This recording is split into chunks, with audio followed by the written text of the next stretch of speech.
रोहित की दीदी समीक्षा की शादी अर्पित से हुई थी। रोहित 20 साल का था, जो कि अपना पूरा दिन मोबाइल पर ही निकालता था। कभी पबजी खेलता तो कभी यूट्यूब चलाता। एक दिन अर्पित और समीक्षा समीक्षा के मम्मी पापा से मिलने आते हैं और देखते हैं कि रोहित मोबाइल से हटने को तैयार ही नहीं है। अरे रोहित, तुम्हारी तो आईआईटी की परीक्षा है ना? तुम तैयारी नहीं कर रहे हो परीक्षा की? वो सब तो मोबाइल पर ही हो जाएगा। ये देखिए, ये है गूगल। इससे जो भी पूछो वो सब बता देता है। तो आखिर कागज क्यों बर्बाद करूं? अरे पर तुम इन प्रश्नों की तैयारी बिना लिखोगे कैसे? उसमें क्या है, ये देखिए नोटपैड, बिल्कुल कॉपी जैसा है, इसी पर कर लूंगा। हम जब तुम्हारी उम्र के थे तब हम दोस्त मिलकर प्रश्न हल किया करते थे। उससे हमारी हैंडराइटिंग की भी प्रैक्टिस हो जाती थी और समय का भी अंदाजा लग जाता था। और फिर साथ में हम एक दूसरे की मदद भी कर देते थे अगर कोई अटक जाए तो।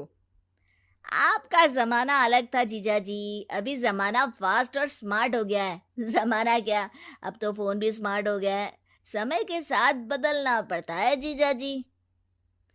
अब बस भी कीजिए आप। हर चीज को लेक्चर में बदल देते हैं।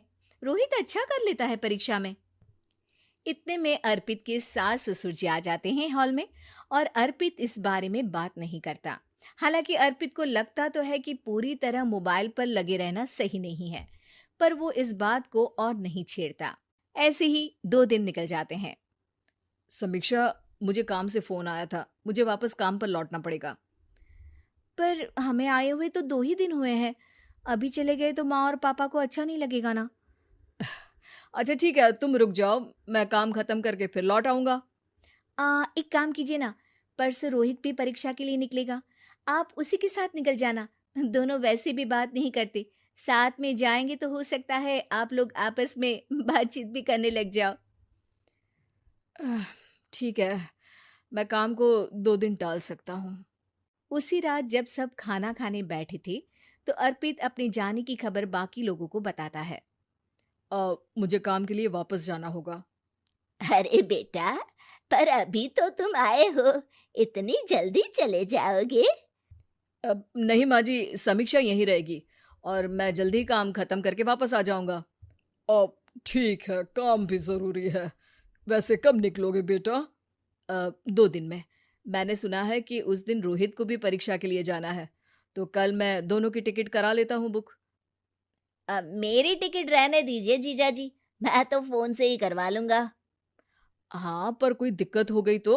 अरे कोई दिक्कत नहीं होती जीजा जी, फोन सब कर सकता है। हमारे फोन के रिचार्ज से लेकर टीवी का रिचार्ज सब रोहित यही फोन से बैठे बैठे कर देता है। अब ये नई चीज तो हमारे समझ के परे है, पर अच्छा है कि रोहित जानता है। हमारी मेहनत इतनी कम हो गई भाई। हाँ, पर अगर टिकट नहीं मिली तो? अर्पित की बात पूरी होने से पहले ही बिजली चली जाती है। अरे ये क्या हो गया, आपने बिजली का बिल भर तो दिया था ना? अरे नहीं, मैं तो भूल गया था। अरे टेंशन मत लो माँ। देखा जीजा जी, आप बिजली का बिल भी भर सकते हो, समय बदल गया है। एक बार फिर अर्पित इस बात पर बहस नहीं करता। अगले दिन जाकर अपनी टिकट करवाता है और पैकिंग कर रहा होता है, जब शाम को अचानक से रोहित के चिल्लाने की आवाज आती है। नहीं, प्लीज प्लीज हो जा, ऐसा मत कर यार, प्लीज हो जा। अरे क्या हो गया रोहित? दीदी, सर्वर हैंग हो गया, मेरे टिकट मेरी टिकट नहीं हो पाई दीदी। क्या मतलब टिकट नहीं हो पाई? इतने में वहां रोहित के मम्मी और पापा भी आ जाते हैं। अरे क्या हो गया? माँ, मेरा टिकट नहीं हो पाया, सर्वर डाउन हो गया। अरे पर तूने तो बोला था कि हो जाएगा। हो जाता है, पर अब क्या करूं, ये क्या हो गया? अब कल की तो कोई बस भी नहीं है, ना ही अब टिकट मिलेगी ट्रेन की कल के लिए। मुझे तो कोई रास्ता नहीं दिख रहा। अब फिर लगता है मेरा ये साल बर्बाद हो जाएगा।